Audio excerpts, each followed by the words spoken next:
Hello from Mindset Daily, wishing you a day full of health, peace, and happiness. Thank you for watching the Mindset Daily channel. Don't forget to like and subscribe to support us. Thank you so much. Have you ever wondered why negativity comes so easily to us? Why our minds seem wired to focus on the worst instead of the best? And what if mastering just one mental habit could completely change your life? I'm not saying this is easy. If it were, everyone would be doing it.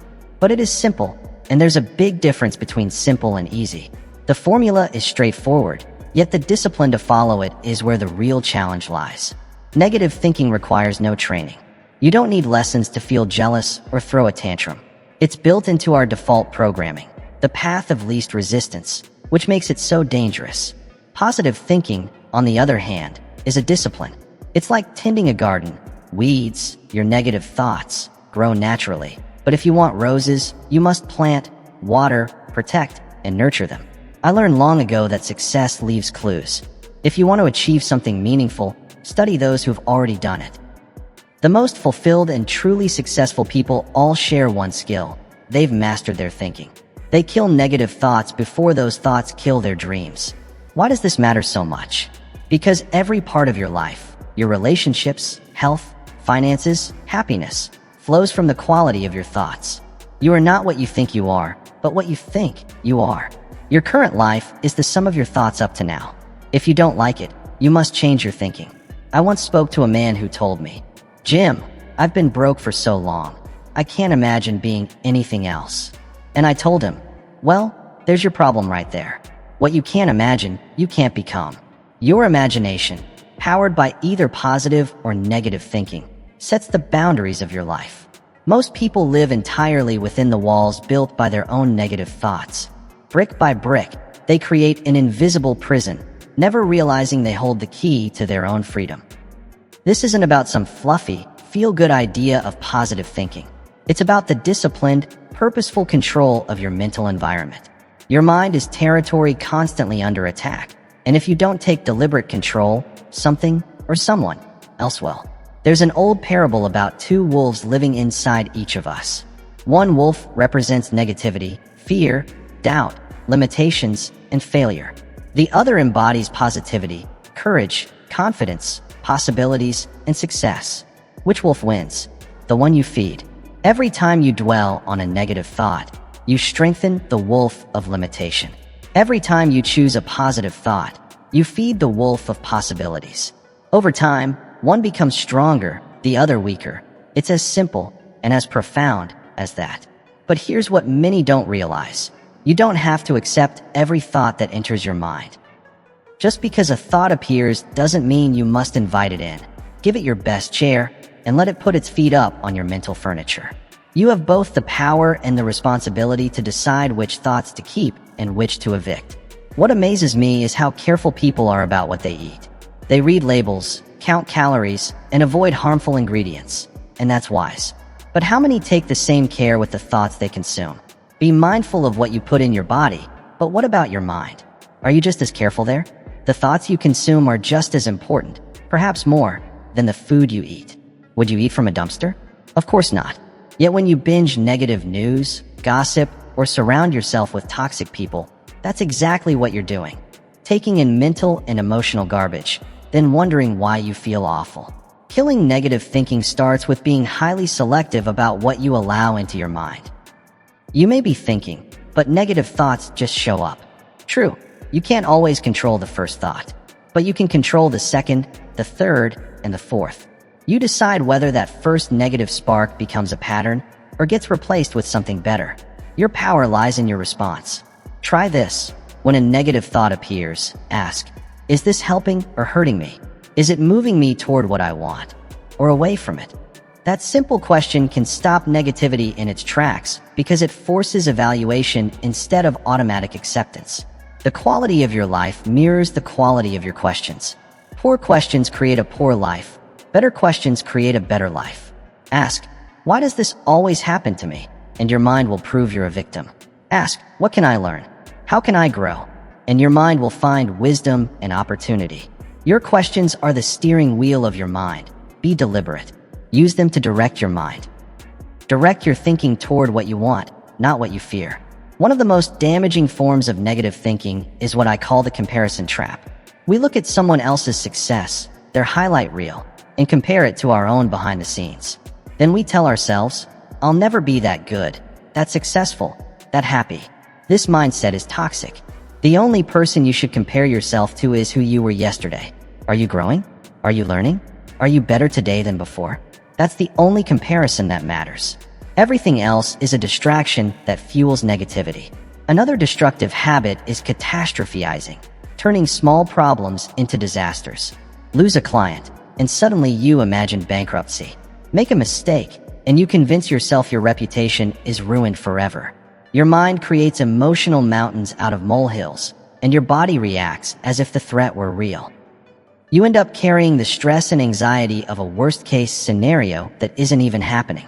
Instead, when you face a setback, remind yourself, this is temporary, specific to this situation, and not a reflection of my worth. That simple reframing can transform how you experience challenges. And remember, negative thinking isn't just unpleasant, it's costly. It robs you of opportunities, relationships, health, and yes, money. I've seen people talk themselves out of millions because they listen to the voice saying, this won't work, you're not good enough, the timing isn't right. Negative thinking may be the most expensive habit you'll ever have because it damages everything. Killing negative thinking doesn't mean ignoring reality. It's not about pretending problems don't exist or forcing a fake smile when times are hard. That's not the goal. What I'm talking about is facing reality with the right perspective, seeing things exactly as they are, but not worse. Then, directing your mental and emotional energy toward solutions, not problems. Focus on what you're going to do about it, not on what's wrong. The most successful people don't have fewer problems. They've simply mastered the ability to solve them.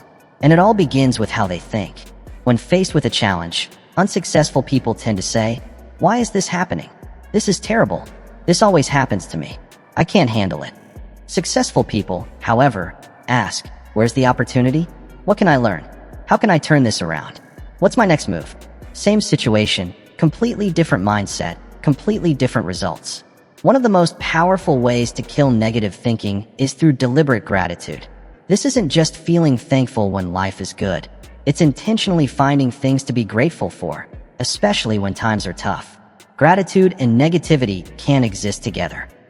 So, when you feel negativity creeping in, stop and ask, what are 3 things I'm genuinely grateful for right now?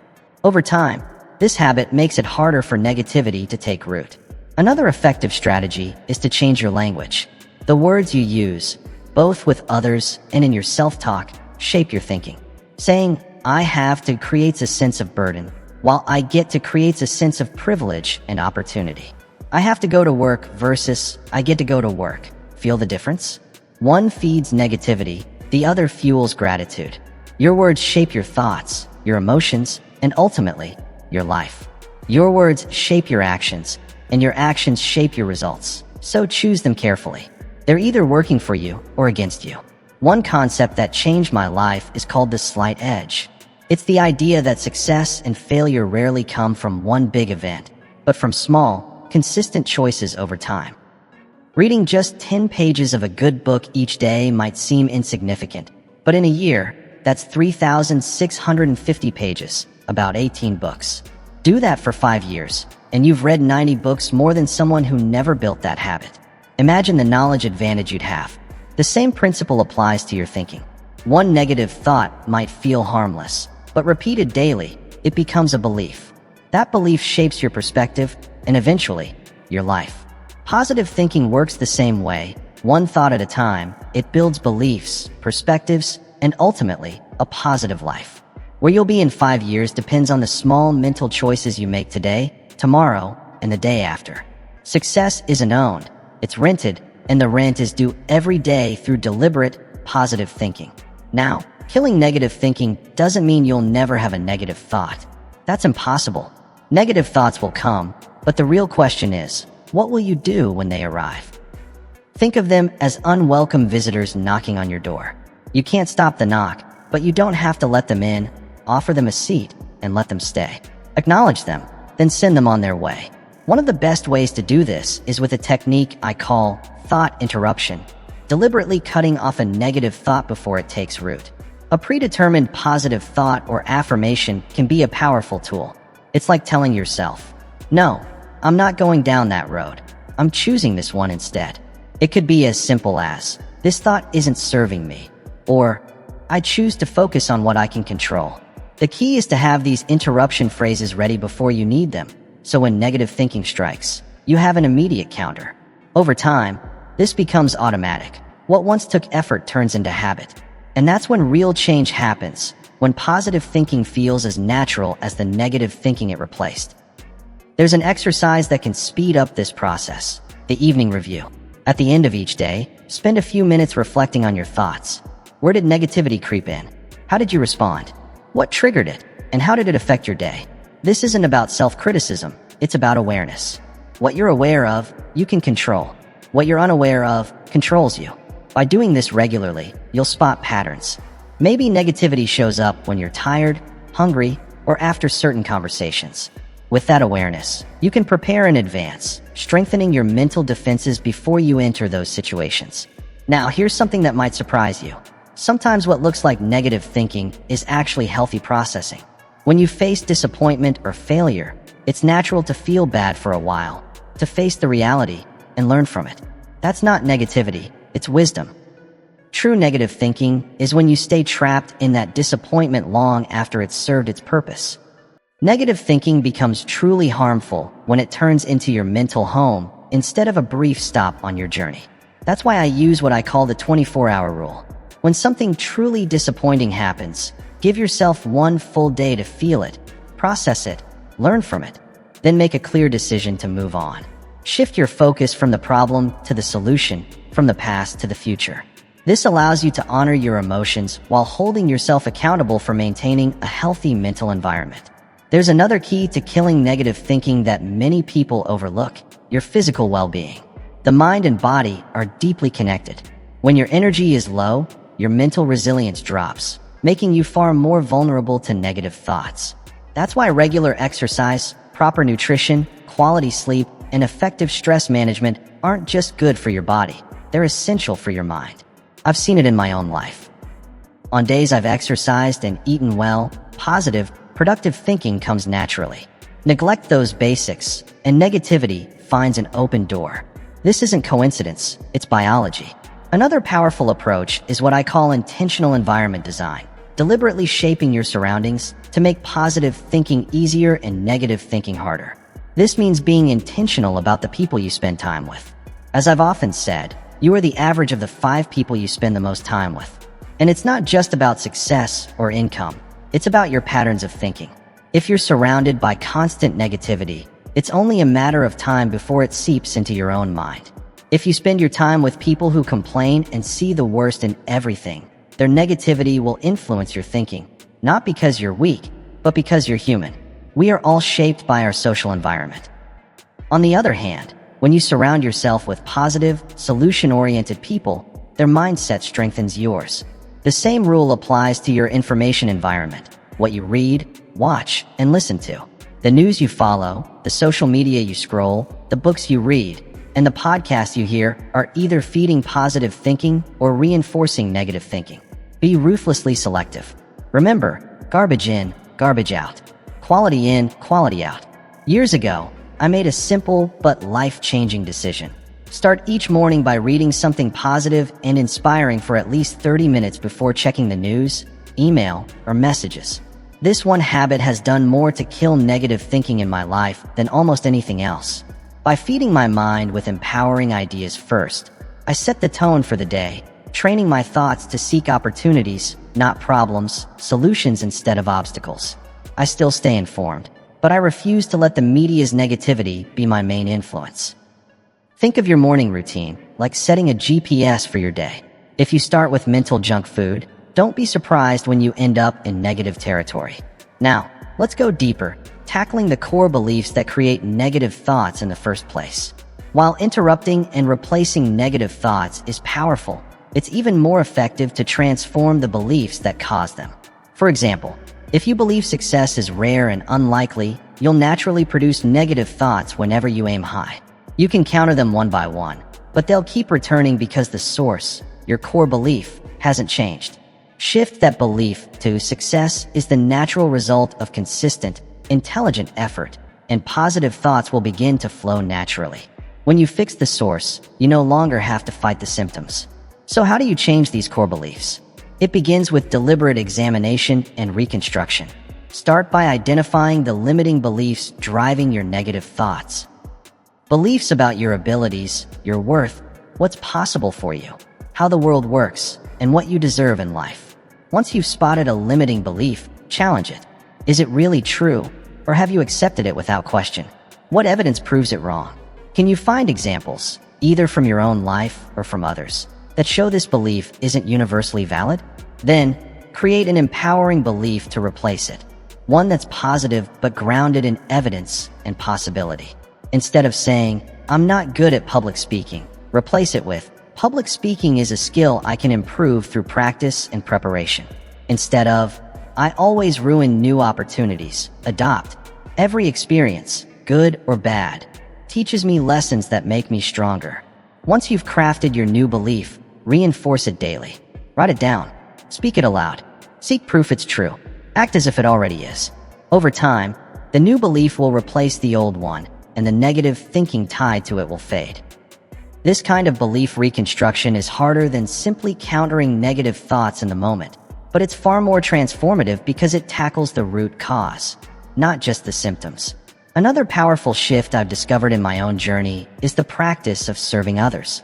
When you focus on adding value to people's lives, finding ways to help and contribute, it becomes much harder for negative thinking to take hold.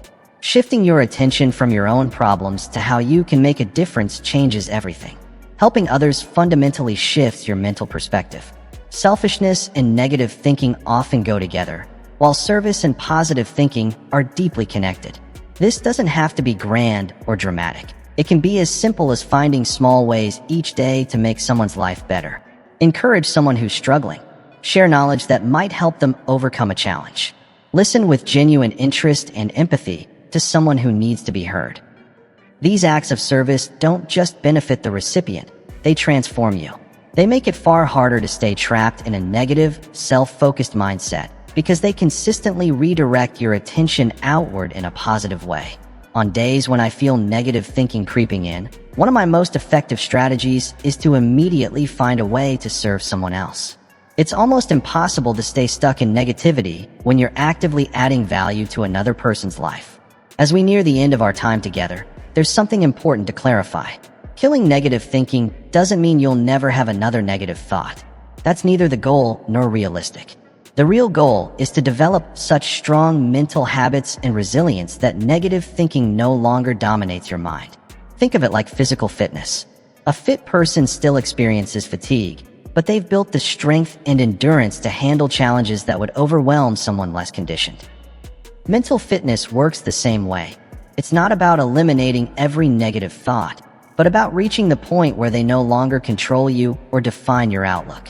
You can acknowledge them when they appear, then deliberately choose a better, more empowering way to think. And just like building physical strength, building mental strength requires consistent practice, not a one-time effort. Practicing positive thinking once in a while isn't enough. It's the daily disciplines and small, consistent choices that create lasting transformation.